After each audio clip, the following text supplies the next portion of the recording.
महाराष्ट्र शासनाच्या नारपार योजनेचं काम मिळाल्याचं सांगून एका स्टील व्यावसायिकाकडून तब्बल 53 लाख रुपये किमतीचं स्टील उचलून ते भंगार बाजारात विकल्याचा धक्कादायक प्रकार एमआयडीसी परिसरात उघडकीस आलाय। या प्रकरणी राहुल ढोमसे, प्रज्वल बोरस्ते आणि विलास शेळके यांच्या विरोधात गुन्हा दाखल करण्यात आला असून राहुल ढोमसे याला पोलिसांनी ताब्यात घेतलंय। इंदुमती स्टीलचे मालक कुणाल सदाशिव वडजे यांनी दिलेल्या फिर्यादीनुसार आरोपींनी नारपार योजनेच्या कामासाठी स्टीलची आवश्यकता असल्याचं सांगून सुमारे 53 लाख रुपये किमतीचं स्टील खरेदी केलं। 15 दिवसात संपूर्ण रक्कम अदा करण्याचं आश्वासनही देण्यात आलं। मात्र स्टील घेतल्यानंतर आरोपींनी ते कमी किमतीत भंगार बाजारात विकल्याचा आरोप आहे। दरम्यान वारंवार मागणी करूनही आरोपींकडून केवळ 13 लाख रुपये परत करण्यात आले। उर्वरित 40 लाख रुपये मागितले असता तुम्हाला पैसे मिळणार नाही, काय करायचं ते करून घ्या, अशी उर्मट भाषा वापरल्याचं फिर्यादीत नमूद करण्यात आलं।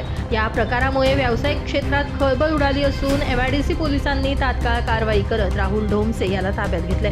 पोलीस निरीक्षक दिलीप भंडे यांच्या मार्गदर्शनाखाली या प्रकरणी पुढील तपास सुरू असून इतर आरोपींचा पोलीस शोध घेत आहेत।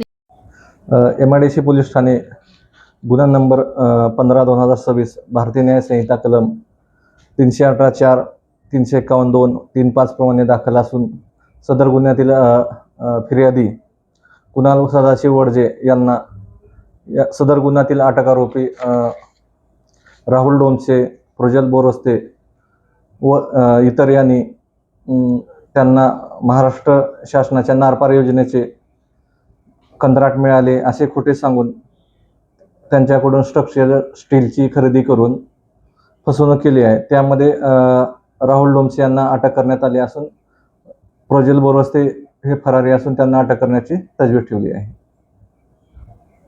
नमस्कार, मी कुणाल सदाशिव वडजे, इंदुमती स्टील या नावानं अंबड एमआयडीसी मध्ये उद्योग सुरू केलेला गेल्या 6 वर्षापासून। सदर प्रकरण असं झालेलं आहे की प्रज्वल राजेंद्र बोरस्ते आणि राहुल शिवाजी ढोमसे या लोकांनी माझ्याकडून साधारणतः 78 टन मटेरियल 53 लाख रुपये रकमेचं माझ्याकडून घेऊन गेलेले नारपार नावाच्या गव्हर्नमेंट प्रकल्पाच्या नावाखाली माझ्याकडून घेऊन गेले असतात। त्यांनी त्या रकमेच्या बदल्यात आपल्याला 13 लाख रुपये आपला विश्वास संपादन करण्यासाठी रक्कम मला दिलेली आणि त्यानंतर 15 दिवसामध्ये मला माझे पैसे परत देणार असं सांगून त्यांनी ते मटेरियल माझ्या दुकानच्या बाजूला भंगार बाजारात विकून 53 लाख रुपयाचं मटेरियल 33 लाख रुपयात विकून 13 लाख रुपये मला आणून दिले।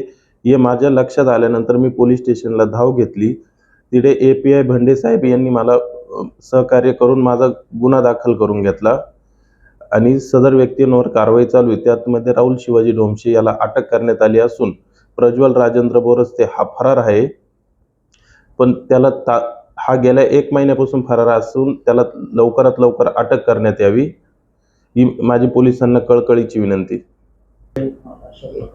आणि ह्या सदर राहुल शिवाजी ढोमसे या व्यक्तीनं बरेचशा लोकांची पण फसवणूक केलेली आहे। असे जर कोणी व्यक्ती असेल त्यांनी पण पोलीस स्टेशनला संपर्क साधून त्यांच्यावर गुन्हे दाखल करावे ही त्यांना पण विनंती। आणि बाकीचे जे उद्योजक आहेत त्यांना पण मी आव्हान करतो की मी जसं फसलोय तसं तुम्ही पण फसू नका आणि सगळ्या डॉक्युमेंटची नीट चाचपणी करूनच तुम्ही पुढील व्यवहार करत जावा। नितीन चव्हाण, महाराष्ट्र 24 न्यूज, अंबड।